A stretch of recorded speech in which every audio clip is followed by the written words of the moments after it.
Isang masigla at mapagpalang araw sa inyong lahat. Kumusta naman kayo, Baitang Walo?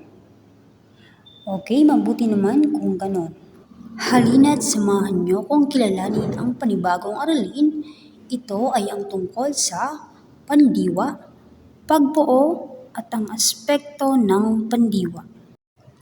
Ang pandiwa ay salitang nagpapahayag ng kilos, aksyon o gawa.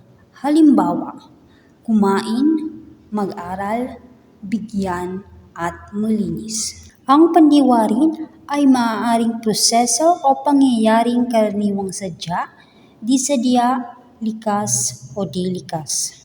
Mga halimbawa, masunog, kumidlat, umulan, natabunan o naaksidente. Ang pandiwa rin ay maaaring magtalakay sa karanasan o damdamin. Halimbawa, matuwa, sumaya, magmahal, nilamig, nainitan, o yumabang. May dalawang pangkalahatang anyo ang pandiwa. Maaaring binubuo lamang ito ng salitang ugat na karaniwang ginagamit sa pag-utos. Halimbawa, alis, lakad, takbo, at upo. Maaari din itong binubuo ng salitang ugat plus panlapi na tinatawag na panlaping makadiwa gaya ng mga sumusunod. Panlaping lumindol, tumingala, panlaping umiiling, umalis, panlaping o unahan, pakuan, ganahan, panlaping magpaka, magpakabuti, magpakasaya, panlaping magsiawit, magsitulog, panlaping magsalita, magtatawa, panlaping mahalin, sabihin, panlaping isulat, itago, panlaping malinis, maluto, panlaping makipulot at makisama. Ang mga pandiwa sa Filipino ay nagbabanghay ayon sa aspekto at hindi ayon sa panauhan.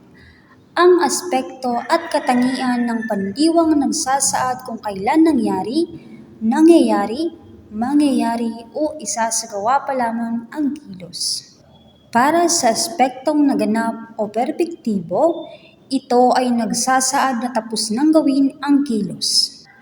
Aspektong katatapos. Nangangahulugan itong katatapos pa lamang ng kilos o pandiwa.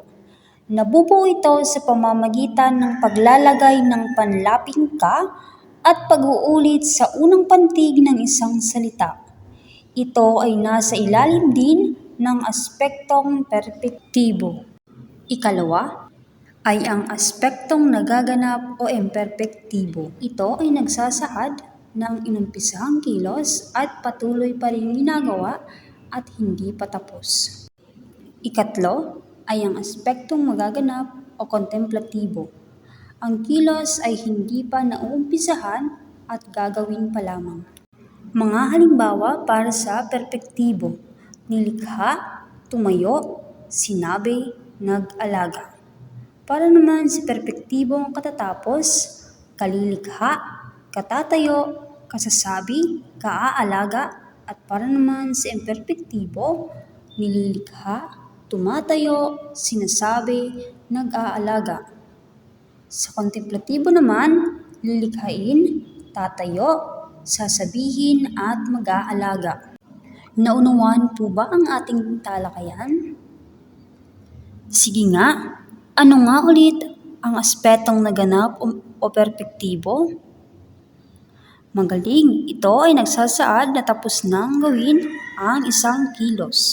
Para naman sa inyong gawain, pakikuha ng inyong mga aklat at buksan ito sa pahina 163 at sagutan ang isang maikling gawain.